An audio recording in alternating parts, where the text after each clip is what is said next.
All right, we're back here on SportsLine, and I know the city of Nashville is fired up because the St. Jude Rock and Roll Music City Marathon is back on the streets of Nashville this weekend after a year hiatus due to COVID. They're back. It's a fall date this year, which seems a little bit weird on the calendar, but there's so much excitement to have the running back, to have all the people into town, and frankly, just put on what is a great event with some great causes behind it as well. And we're thrilled to be joined tonight by the race director, Erika Larsen, with Ironman, and the race director of this race. Erika, I've got to ask, when you think about the fact that this race is finally back on the calendar and you're going to run out there on Sunday or Saturday morning with everybody, those thousands of people for the various different races, just how exciting is it to have this event back on the calendar and ready to go? Steve, I can't even put it into words. It's been highly anticipated from the participants, from our staff, from the city. It's obviously one of the highlighted events that come to the city, and feels like we've been waiting 10 years for this to happen again. We obviously haven't hosted since April 2019, when we worked with the draft to host alongside them on that weekend, which was really exciting and kind of a different feel. And this year we're excited to bring it back, even though it's a new date. Yeah, that weekend back in April of 2019, it seems so long ago now, but that was really one of the great weekends in the history of the city of Nashville, with hundreds of thousands of people here for the NFL draft, and you had thousands more here to run. A lot of them overlapped, but it was just such a joyous weekend. I'm not sure we've had anything quite like that since, but for you guys and the race in particular, it seemed like nothing could be better than that weekend. And obviously, it's been a lot worse for the last year and a half.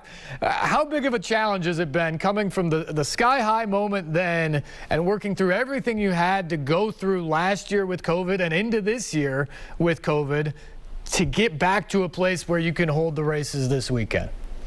Yeah, great question. And honestly, I think there's just a lot of silver lining that we've all found with all those hurdles that we had to go through. And just like anyone else, it was a really tough time last year. But, you know, our team is excited to be all back together, and we found some just new creative ways to adapt our plans. You know, look at the race differently, see what we can do, and how to change things up a bit. So I'm honestly just excited to bring it back to Nashville after what feels like forever we've been planning for it.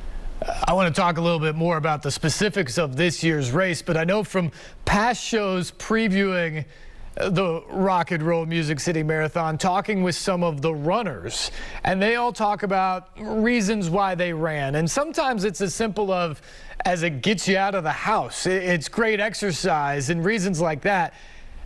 As a race director, have you found interest higher in running, given what we've all gone through in the last year, for a couple of reasons? I mean, one, it was good to get out of the house and get exercise. Sometimes gyms weren't open in some cases, and there were a lot of people who were stuck inside for a long time and maybe put on a couple pounds here or there and probably needed to get out and do some things after the fact. Have you found that there's kind of a renewed vigor or excitement for running in general? I do. I really do. Even just, you know, working the events, going back to what was normalcy, I guess, if you will, earlier this year, just the overall feel being at the event and around people. It makes you realize how special that really is, to be able to have the privilege and opportunity just to be at events and be around other people and, you know, meet another participant who's running alongside next to you. And that was gone from us for so long. You don't realize how much you really miss that. So I do truly feel like it's a new way of looking at it, and it makes you realize how much you really love doing that. And just being outdoors, like you said, it was something a lot of people resorted to when there was nothing else to do for so long last year. Erika Larsen is our guest. She is the race director for the St. Jude Rock and Roll Music City Marathon, which of course runs on the streets of Nashville coming up on Saturday morning. So excited to have that race back. And you mentioned a little bit ago, the full inventory of races is back this year. What can people expect? What exactly will they see? What exactly will they take part in on Saturday morning? Yeah, absolutely. So our event weekend really kicks off on Thursday. So Thursday and Friday, we have our expo. We're hosting it at Nissan Stadium. Those of you who've been around for a while going to this race, we've normally hosted at Music City Center. But this year we're hosting our expo at Nissan Stadium. So that will be a new, unique feel to the expo. We're really excited for that. And then Thursday night, we kick off our races. We have our Kids Rock race. So kids will be coming in Thursday at 5:30 to do a 1 mile and half-mile race. And then we have our additional 1 mile event at 7 p.m. Thursday. Then fast forwarding to Saturday, we're going to start our morning off at 6:30 a.m. with our 5K and 6.15 mile race. That'll be at 8th and Demumbrian. And then shortly after that at 7:20, we'll be having our start line for the half and full marathon at 8th and Broadway. So lots of things happening over the weekend. We're really excited to bring all those back. There's been upwards of 30,000 people here in past races signed up to do the various events. Do you have a good feel here on Tuesday night of race week of how many total runners you'll have this weekend and what the breakdown is, especially with things like the marathon and the half marathon? Sure. Yeah. So we're expecting upwards of 15,000 people running with us this weekend. Obviously, it's not the 30,000 that we've seen in years past, but we feel really strongly about this number, especially not having been here in quite some time. The majority of the people do run the half marathon and the marathon, so the larger bulk of our runners will be at 8th and Broadway on Saturday morning. Well, that's fantastic news. What kind of a reception have you gotten to the fact that it is a fall date? This is the South. It is a football crazy place. You've got a Titans game coming up on Sunday. There's a lot of colleges playing games on Saturday, obviously. Has that been a challenge? Have people welcomed it because it's probably not going to be quite as warm as it oftentimes is in the spring? What have you heard from runners about this November date? Honestly, nothing but positive things. The cooler weather is preferred from a runner perspective. So knock on wood, but the weather for Saturday right now is looking pretty favorable, pretty cool in the morning and doesn't get too warm later in the day. It's honestly preferred to warmer weather that we normally see in April. I think people are really excited for that. We'll talk a little bit more about some of the other factors coming up here in just a second, but is the plan still to move back to the spring date next year in 2022? So we're going to have 2 marathons in the span of 4.5 months or so here? Absolutely. Yeah, we actually already opened registration for 2022. We'll be back. Our race day will be Saturday, April 23rd, 2022. Fantastic. I think a lot of people will be happy to see that. Just another step back towards normalcy to get it back into the right time of year as well. You mentioned the Expo, new venue this year at Nissan Stadium. Will it be changed at all? What will people expect about the Expo itself? So in terms of the experience, that isn't going to change at all. We still have every aspect of our expo there. It's just in terms of layout, as opposed to being in a big convention hall at a convention center. It's more you're kind of taking a tour of Nissan Stadium, if you will. They'll enter on the south side in gate 9. They'll pick up their packet along the east concourse. Then they'll get their T-shirt in a club room upstairs, and then our merchandise tent will be under the north concourse, and then our expo exhibitors will be on the west concourse. So I think it's going to be a really unique experience, something that we haven't seen at another rock and roll event. So I'm excited for it. And every runner really has to go there, right? Because they have to pick up their race packets, credentials, things like that once they're there.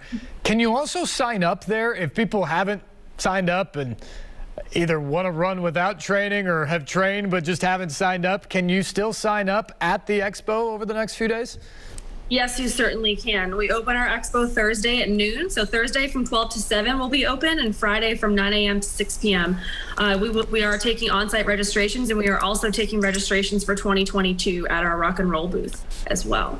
And Thursday night is Kids Rock. I know you guys take a lot of pride in that, in getting the youth involved in this. What type of a crowd do you expect for that this year, and just how important is that mission to what you do overall?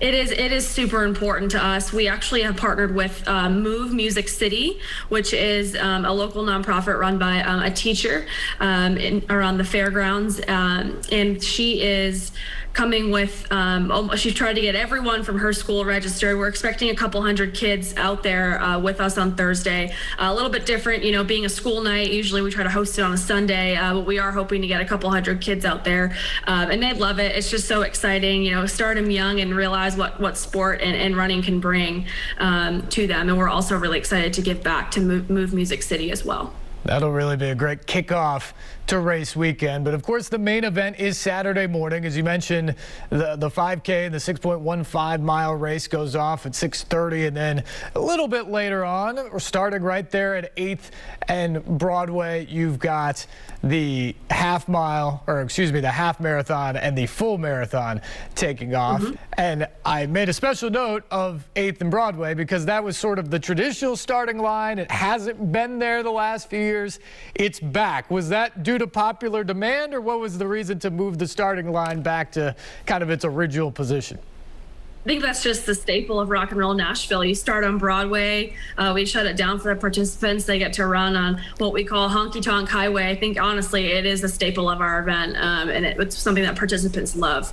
It's shut down for them. It's kind of, their race. So it's really, really cool that we get to do that for them. We're really thankful for the city partnership and their help and helping us do that. It's an incredible backdrop, if anybody's ever been out there for the start of the race, to see kind of the mass of humanity going down Broadway with obviously all of the bars, the neon lights and things like that in the early morning type of hours. It's a really, really cool scene. And of course, for all those runners, part of the allure of coming to Nashville is the fact that it is Music City. I know another thing that you guys have long taken great pride in is the music that is associated with the Rock and Roll Music City Marathon. What can you tell us about the type of music that will be found along the course this year?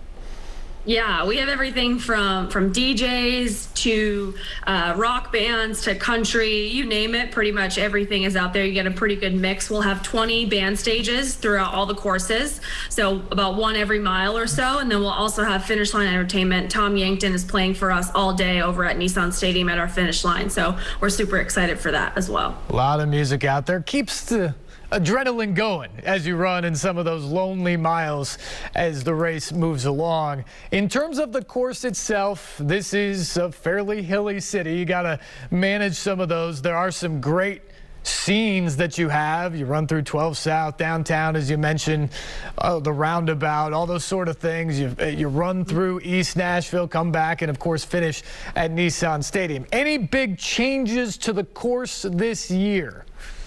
Yeah, great question. The biggest change that we made was to the marathon course. They used to run up through Metro Center and do a loop up there in the business park. We removed that entirely, but we added that distance back out in Shelby Bottoms and the Greenway. So runners are actually going to do 2 loops around Sevier Lake, and as well as a loop in the Greenway out there. So they're going to get that added mileage there. I was out at the Greenway the other day. The foliage is just unbelievable. So I think it's going to make for a more welcoming and nice backdrop, if you will, for the runners out there running the marathon. And I have never run a marathon in my life, full disclosure there, but from what I've heard from people who have run here in the past, is those miles out in Metro Center were pretty lonely. It's barren at times out there, and so I imagine this is going to be a welcome change to have more of the scenery of Shelby Bottoms and the lake over there on those final few miles that you have to get to 26.2. Absolutely, you're totally right. And we do also have 3 band stages out there, so they're all also going to hit those twice. So certainly won't be, desolate or lonely out there. Hopefully they feel, the hype that our band stages are going to give them while they're doing their final miles, as you said. Very, very exciting. When things are done, what can runners expect Saturday? Once they get to the finish line and get their ribbon, is there any treat, any surprise for them once it's all over and they've done the hard work? Well, I can't tell you because I would ruin the surprise, but they'll go through the secure zone. They'll get their medal. They'll get all the snacks and goodies that we'll have for them in what we call our secure zone at the finish line. We'll have a band stage in Lot C at Nissan Stadium where Tom Yankton will be playing from 7:15 to 2 p.m. We'll also have Heineken out there activating and sampling and selling beer, some food trucks, a family reunion zone for all their friends and family who are there to watch them. So that's what we have going on at the finish line. we do know that lots of people like to walk over the pedestrian bridge and head to Broadway with their medals to show off their accomplishments, which is really exciting. But that's what our finish line footprint will look like at Nissan on Saturday. Absolutely. You run those distances, show off those medals, because that is quite an accomplishment.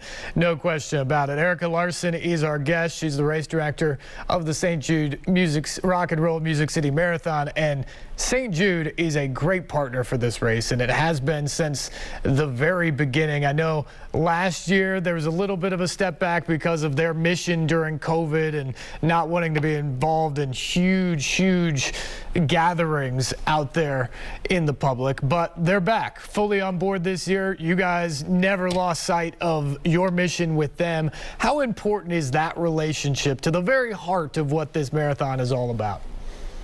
Our relationship with St. Jude is remarkable. It's so special, and it makes what I do and what our staff does just that much more special and important to us. I was actually on a call with all the St. Jude heroes that are fundraising for St. Jude at this event, and I was told the total fundraising for this event alone was over $1 million, which is just completely unbelievable. And I'm just proud to be a part of their journey, and to be part of something that St. Jude holds so closely to their heart. It's an honor, truly. $1 million raised for St. Jude. I think everybody can sign off on that as being a very great cause and a wonderful celebration of running here this weekend as well. And there's often individual groups out there running for maybe a loved one, running for specific causes. Any specific one, Erika, that you'd like to highlight as we get set for race weekend? Honestly, St. Jude is our big one. I'll highlight them day in and day out. They are the most obviously the most highlighted there. They raised over $1 million. We expect to have some more individual groups join us back in April when we go back to the normal date as well. We're looking at Wear Blue, the Run to Remember group, to come out with us in 2022 as well, which will be really great. That is fantastic. Obviously, there are a ton of volunteers and various organizations that have to pitch in to pull this event off. How many people does it take to man and staff and get set, get ready, and pull off this marathon?